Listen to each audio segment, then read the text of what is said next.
Operation కగార్ను ఆపాలని, అదేవిధంగా Maoist పార్టీతో శాంతి చర్చలు జరపాలని ఉస్మానియా యూనివర్సిటీ విద్యార్థులుగా ప్రెస్ మీట్ నిర్వహిస్తా ఉన్నాం. ప్రకృతి సహజ వనరులను కాపాడాలని, ఆదివాసీ చట్టాలను అమలు చేయాలని, అడవిని కాపాడాలని చెప్పేసి ఆదివాసీలకు అండగా నిలబడుతున్నటువంటి మావోయిస్టుల పైన కార్పొరేటు చేతిలో ఉన్నటువంటి ప్రజాస్వామ్య పోలీసు బలగాలు మొత్తం కూడా మావోయిస్టులను అంతం చేసేటువంటి పేరుతో ఆపరేషన్ కగార్ అనేటువంటి ఒక పేరు తీసుకొని మొత్తం కూడా అంతం చేసేటువంటి కార్యక్రమం చేస్తా ఉంది. కేవలం మావోయిస్టు పార్టీది కేవలం రాజకీయ సమస్యలు.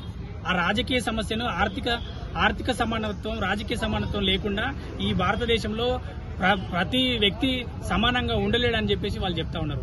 ఈ సందర్భంగా ప్రభుత్వం చేస్తున్నటువంటి దాడిని తిప్పికొడుతూ మావోయిస్టు పార్టీ 3 దఫలుగా, ఒక దఫా శాంతి చర్చలకు పిలుపునిచ్చింది, 2వ దఫా మేము కాల్పుల విరమణ పాటిస్తున్నామని చెప్పారు, 3వ దఫా జగన్మోహన్ సింగ్, భగత్ సింగ్ గారు మేనల్లుడు జగన్మోహన్ సింగ్ గారు, professor Bharat Bachao vice chairman Manoja Mahanti గారు, హరగోపాల్ గారితో శాంతి చర్చల కమిటీ కూడా వేశారు. వాళ్ళతో మా రాజకీయ సమస్యలు మొత్తం కూడా మీతోని ప్రభుత్వంతో చర్చించడానికి వాళ్ళు సిద్ధంగా ఉన్నారు, వాళ్ళతో మీరు చర్చించండి అని చెప్పారు. కాబట్టి విద్యార్థులకు ఏంటంటే పేద ప్రజల కోసం నీతిగా, నిజాయితీగా, న్యాయం కోసం కొట్లాడుతున్నటువంటి అన్ని డిమాండ్లను ఉస్మానియా యూనివర్సిటీ విద్యార్థులుగా మేము బలపరుస్తాం. కాబట్టి ఖచ్చితంగా మావోయిస్టు పార్టీతో కేంద్ర ప్రభుత్వం మొత్తం కూడా వెంటనే శాంతి చర్చలు జరిపి ఆ రాజకీయ సమస్యను మొత్తం కూడా పరిష్కరించాలని చెప్పేసి విద్యార్థులుగా డిమాండ్ చేస్తాం.